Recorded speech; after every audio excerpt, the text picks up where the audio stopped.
Hello students, ये BA first year and BA BEd first year English literature की class है। इसके अंदर अपन सबसे पहले सेक्शन ये पढ़ रहे हैं, जिसके अंदर अपन ब्रिटिश पोइट्स पढ़ रहे हैं। आज अपना अंतिम ब्रिटिश पोइट्स है सिलेबस का, इसका नाम है जॉन ड्राइडन। तो आज हम जॉन ड्राइडन एक पोइम जो हमारे सिलेबस में है उसको पढ़ेंगे। उस पोइम का नाम है a song for saint Cecilia's day. तो सबसे पहले क्या ध्यान रखना है, ये अपने सेक्शन ये जो है उसकी लास्ट पोइम है, जिसका नाम है a song for saint Cecilia's day 1687। ये 1687 में आई थी। अब ये समझना है, पोइम को समझने से पहले थोड़ा पोइट के बारे में जानकारी ले लें अपन।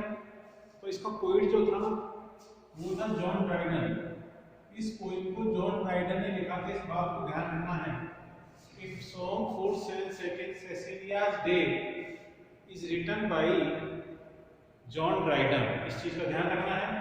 तो जॉन ड्राइडन का लाइफ पीरियड जो था वो था 1637 to 1700।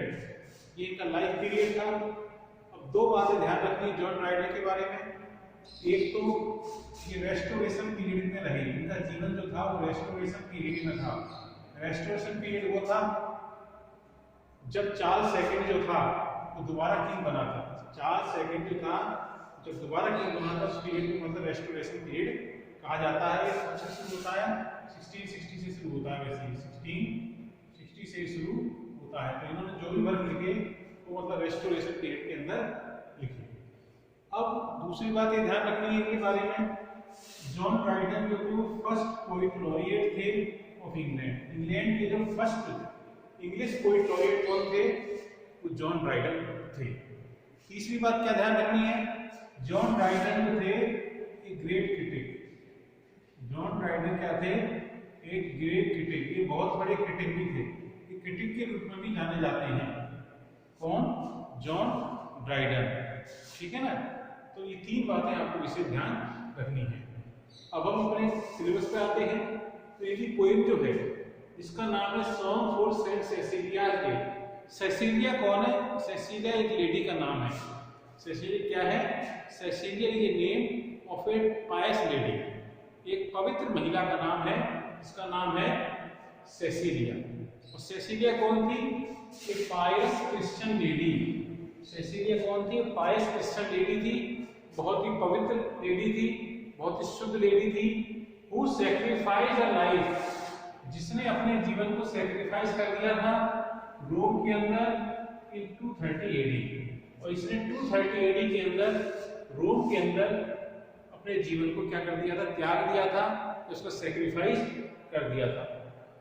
अब ये लेडी सेसिलिया जो थी ये नॉर्मल लेडी नहीं थी। शी हैड डिवाइन क्वालिटीज, उसके अंदर कुछ दैवी गुण थे। She was a great musician, वो बहुत बड़ी म्यूजिशियन थी। शी हैड डिवाइन म्यूजिक, उसका म्यूजिक जो था बिल्कुल गॉडली था, बिल्कुल डिवाइन था। जब वो म्यूजिक क्रिएट करती थी तो ऐसा लगता था मानो गॉड जो है वो म्यूजिक क्रिएट कर रहा हो। तो इसीलिए उनकी याद में एक दिन मनाया जाता है। वो कौन सा दिन है? 22 नवंबर। आपको ध्यान रखना है, 22 November is celebrated in the memory of Saint Cecilia. 22 नवंबर जो है सेंट सेसिलिया की मेमोरी में मनाया जाता है, उनकी स्मृति में मनाया जाता है।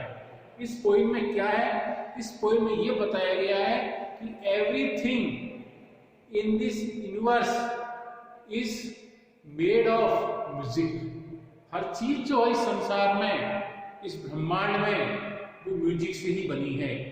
Music we can feel music in everything.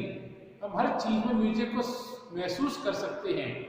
In every particle of nature, प्रकृति के प्रत्येक पार्टिकल के अंदर म्यूजिक है। कोई भी चीज ले सकते हैं, पेड़ों की डालियां हो, चाहे पत्थर हो, चाहे टेबल हो, कुर्सी हो, मिट्टी हो, कुछ भी हो, हर चीज में हम म्यूजिक को महसूस कर सकते हैं। और this universe was made by music, और ऐसा माना जाता है कि ब्रह्मांड की रचना जो हुई है, यूनिवर्सल फ्रेम जो है, ये म्यूजिक के द्वारा ही बना है।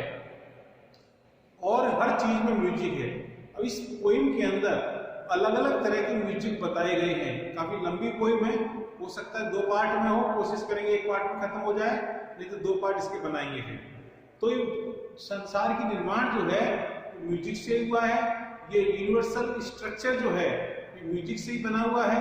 म्यूजिक अलग अलग प्रकार का होता है, तो इसमें यही बताया गया है कौन सा म्यूजिकल इंस्ट्रूमेंट जो होता है वो कैसा म्यूजिक उत्पन्न करता है। तो अलग अलग इस पोइम के अंदर म्यूजिकल इंस्ट्रूमेंट्स के बारे में बताया गया है। यदि लव का फीलिंग देनी है तो कौन सा इंस्ट्रूमेंट बजेगा, यदि क्रोध का फीलिंग देनी है, एंगर का भाव देना है तो कौन सा इंस्ट्रूमेंट बजाया जाता है। तो अलग अलग म्यूजिक के लिए अलग अलग म्यूजिकल इंस्ट्रूमेंट का यूज किया जाता है। और नेक्स्ट थिंग जो इसमें बताई गई है कि मतलब म्यूजिक में इतनी पावर है कि म्यूजिक चाहे तो व्यक्ति को भाव को उग्र कर सकता है, उसके इमोशंस को हाई कर सकता है, और म्यूजिक चाहे तो उसके इमोशंस जो हैं, फीलिंग जो हैं, उसको लो भी कर सकता है, उनको डाउन भी कर सकता है। और लास्ट थिंग जो इसमें कोई में ये बताई गई है कि म्यूजिक जो है इसने ही जो ब्रह्मांड का निर्माण किया था, वो एक दिन ऐसा आएगा जब म्यूजिक ही जो है इस ब्रह्मांड को समाप्त कर देगा। तो music has power both to create and to destroy. Music के अंदर पावर है, वो क्रिएट भी कर सकता है और चीजों को डिस्ट्रॉय भी कर सकता है। वैसा कि मैंने सारांश में आपको पोइम बता दी है। इस पोइम में क्या है तो म्यूजिक के बारे में पोइम है, पावर ऑफ म्यूजिक के बारे में, डिवाइन म्यूजिक के बारे में, गॉडली म्यूजिक के बारे में इस पोइम में बहुत अच्छी तरह बताया गया है। This is a very famous poem of John Dryden. ये जॉन ड्राइडन की बहुत ही फेमस पोइम है, आपको ध्यान रखना है। A song for saint Cecilia's day is written by John Dryden के द्वारा लिखी हुई है। ठीक है, अब हम इसकी एक एक लाइन करके एक्सप्लेनेशन लिखेंगे और समझेंगे किस तरह इसकी एक्सप्लेनेशन है।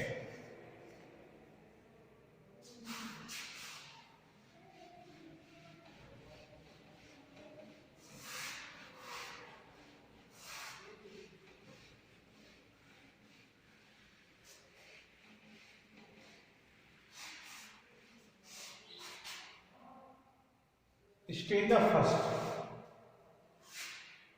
सबसे पहले मैं आपके लिए स्टेज द फर्स्ट लिखूंगा। स्टेज द फर्स्ट में क्या लाइन है वो एक साथ लिखेंगे अपन। From harmony, from heavenly harmony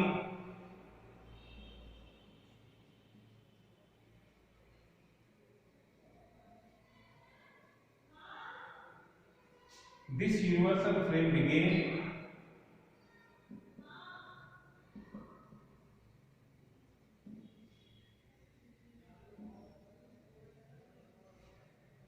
where nature underneath a heap, where nature when nature underneath a heap of gelling atoms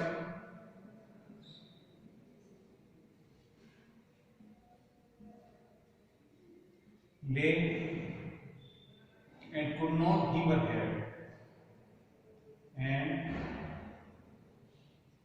could not heave her head।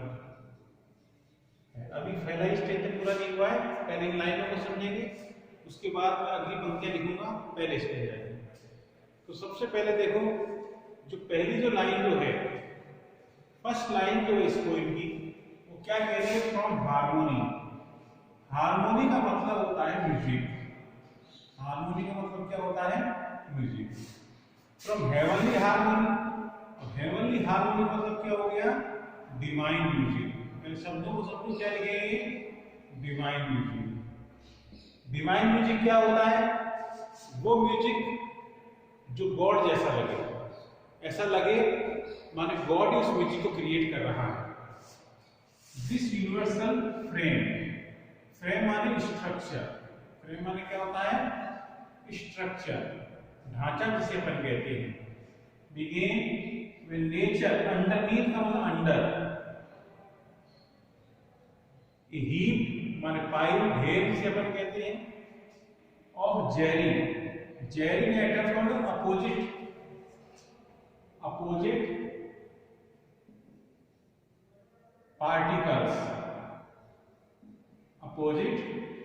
particles lay and could not heave or raise, उठाना हर है। अब इसका मतलब समझो क्या कहना चाह रहा है। इस पोइट के अंदर पोइट ये कहना चाह रहा है फ्रॉम हार्मोनी, यानी म्यूजिक से ही, कौन से म्यूजिक से? From heavenly harmony, divine music से, दिस यूनिवर्सल फ्रेम बिगेन, ये संसार का जो ढांचा जो है ना, इस संसार का जो स्ट्रक्चर है ना, वो म्यूजिक से ही पैदा हुआ। तो कहने का मतलब ये है this universe is made of music, ये सारा संसार जो है, वर्ल्ड जो है, यूनिवर्स जो है, ये म्यूजिक से ही बना है। मतलब music has created this universe, music ने ही इस यूनिवर्स को क्रिएट किया है।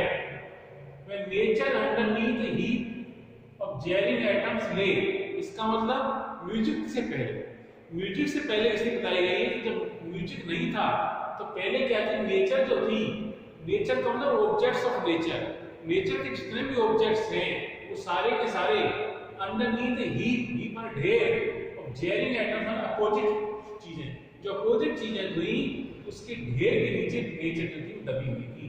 बहुत सारी नेचर चीजें जो हैं जो क्या थी? वो दबी हुई थी।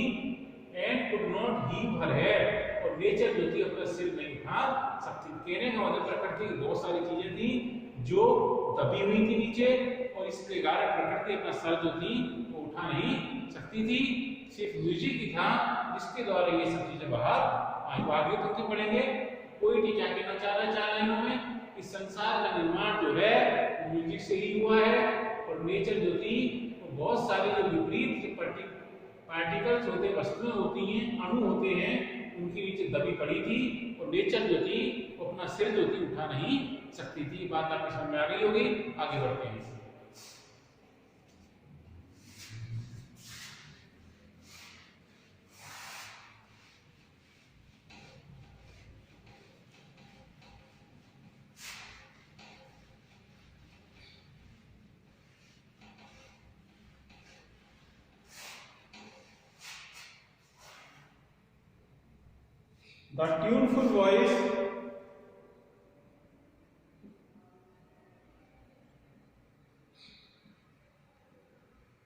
The tuneful voice was heard from high,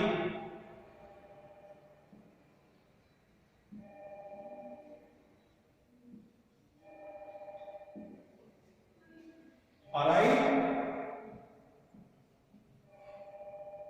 ye more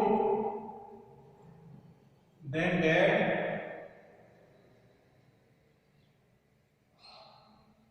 then cold and hot and moist and dry, in order to their stations leave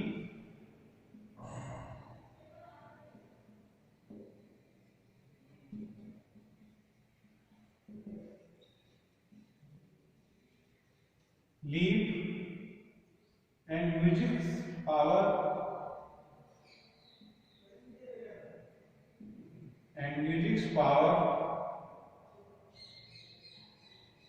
obey। यहां तक देखें। अब आगे पॉइंट क्या कह रहा है?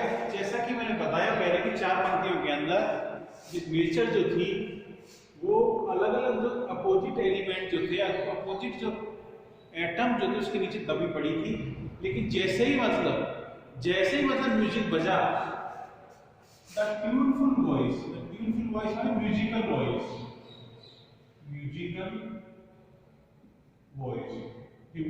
वॉइस जो थी was heard from high one sky, musical voice जो थी वो आसमान से सुनाई दी। जब चीजें दबी हुई पड़ी थी, प्रकृति चीजें दबी पड़ी थी, अचानक मतलब आसमान से एक आवाज आई, एक म्यूजिक उत्पन्न हुआ। वो आवाज क्या बोली? अराइट, ये माने यू किससे कह रही है? तो अलग अलग नेचर की चीजें हैं उनको कहा जा रहा है। डिफरेंट एलिमेंट्स ऑफ नेचर क्या कहा जा रहा है? यू मोर देन डेड माने मरे से भी ज्यादा अंधेरी नींद होना। अरे तुम तो ऐसे सो रही हो, इस तरह तो मतलब कोई मरा व्यक्ति भी नहीं सोता है। तो मरे से भी ज्यादा गहरी नींद में सब पड़े थे, लेकिन जैसे म्यूजिक बजा तो क्या हुआ? कोल्ड। ये प्रकृति के क्या एलिमेंट्स आ गए? कोल्ड है, हॉट है, मॉइस्ट मतलब नमी वाली चीजें, मॉइस्चर जिसे कहते हैं, मॉइस्चर, ड्राइनेस, ये चार एलिमेंट कौन कौन से? Cold, hot, moist and dry. ये चारों एलिमेंट जो थे वो प्रकृति के क्या हो गए? In order to stay station, station माने प्लेस, अपने अपने प्लेसेस में क्या हुए? हीप माने जंप कर गए। जैसे ही मतलब म्यूजिक बजा तो चारों एलिमेंट जो थे नेचर के, cold, hot, moist and dry, चारों एलिमेंट जो थे वो अपने अपने स्थान पर से खड़े हो गए। क्यों खड़े हो गए? क्योंकि म्यूजिक ने उनको जगाया। म्यूजिक ने उनको क्या किया? जगाने की कोशिश की, तो जग गए। म्यूजिक पावर और ओबे, इन सब ने, इन्होंने एलिमेंट्स ऑफ नेचर जो थे इन सबों ने मतलब म्यूजिक की जो पावर जो थी उसको क्या किया? ओबे किया, उसकी बात मानी। तो कहने का मतलब ये है हर व्यक्ति को नेचर की हर चीज जो है उसको म्यूजिक की पावर जो है उसका आदेश मानना पड़ता है। और सभी प्रकृति चीजें जो है म्यूजिक से बनी है, इसीलिए सबके अंदर क्या है? म्यूजिक मौजूद है। आगे बढ़ते हैं।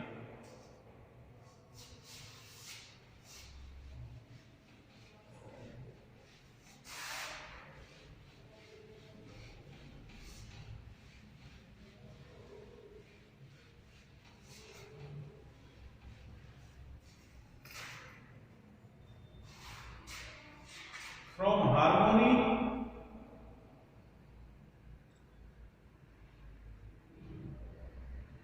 from heavenly harmony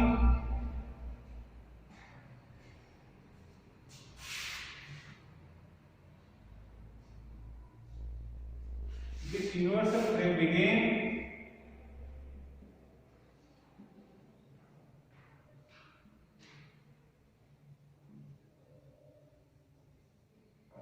from harmony to harmony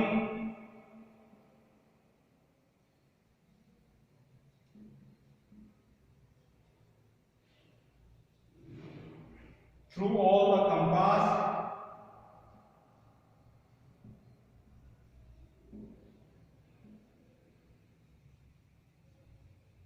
of the notes it rained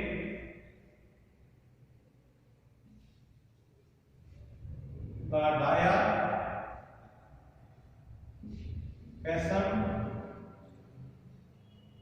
closing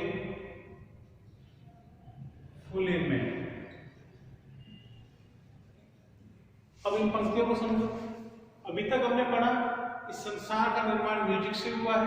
अलग अलग एलिमेंट्स थे, उन्होंने म्यूजिक को सुना, अपने अपने स्थान से उठ खड़े हो गए, उनमें जान आ गई। तो क्या कहता है? From harmony, from heavenly harmony माने डिवाइन म्यूजिक। डिवाइन म्यूजिक से ही, जो गॉडली म्यूजिक है उसी से ही मतलब इस संसार का क्या हुआ है? निर्माण हुआ है। दिस यूनिवर्सल फ्रेम बिगेन, उसने क्या कहा? ब्रह्मांड की संरचना जो है, जैसे पहले लाइन रिपीट की गई है, तो ब्रह्मांड की संरचना जो है उसका निर्माण किससे हुआ है? डिवाइन म्यूजिक से हुआ है। गॉड ने अपनी म्यूजिक से इस यूनिवर्स को क्या किया है? क्रिएट किया है। From harmony to harmony through all the compass of the notes, notes माने म्यूजिक, लहर, स्वर, इट रेन। और म्यूजिक जो था वो मतलब जितने भी चीजें हैं, जितनी भी वस्तुएं हैं नेचर की, उन सब में म्यूजिक चला गया। प्रकृति की जितनी भी चीजें हम देख रहे हैं, कोई भी हो जो हमको आंखों से दिखाई दे रही है, उन सब के अंदर हम क्या कर सकते हैं? म्यूजिक को महसूस कर सकते हैं। एंड डायापासन, डायापासन मतलब स्वर लहरी माने म्यूजिक से ही है। डायापासन मतलब म्यूजिक से ही है। म्यूजिक वेव कह सकते हैं, स्वर लहरी कह सकते हैं। स्वर लहरी जो थी क्लोजिंग फुल इन मैन, और पूरी तरह मानव में भी समा गई। इस तरह मतलब पहले म्यूजिक जितना नेचर में आया, और नेचर के बाद नेचर की सभी चीजों में मतलब जब म्यूजिक हो गया तो उसके बाद सारा म्यूजिक जो था वो मैन के अंदर चला गया। तो कहने का मतलब ये है नेचर में भी म्यूजिक है और मैन के अंदर भी म्यूजिक मौजूद है। ये अपना पहला स्टेज था। मुझे लगता है आपको ये बात समझ में आ गई होगी। बहुत अच्छी तरह से।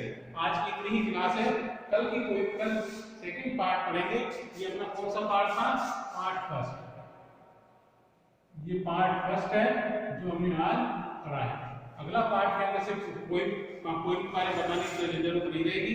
आज मैंने पोइम के बारे में बताया आपको, कुछ पोइम की इंट्रोडक्शन दी, पोइम की समरी बताई, एक स्टेजा भी पढ़ाया, इसमें काफी टाइम लग गया। अब जो नेक्स्ट पार्ट जो होगा, पार्ट 2 जो होगा, उसके अंदर अपन सिर्फ आगे जो स्टेजा हैं, 5-6 स्टेजा हैं, इनको हम अपन कवर करेंगे और कल की क्लास में पोइम खत्म हो जाएगी।